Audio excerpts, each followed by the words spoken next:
Okay, so I'm making this video because I'm having a weird issue with the car.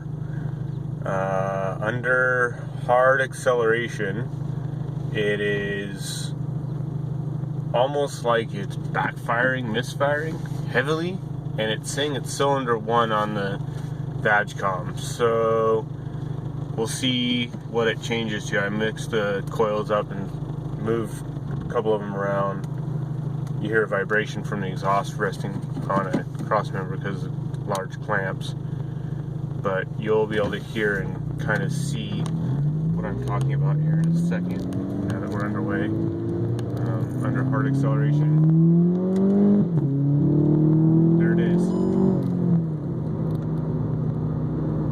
First gear fine, second gear starts doing it under heavy load. Don't know what it is? Maybe y'all can help.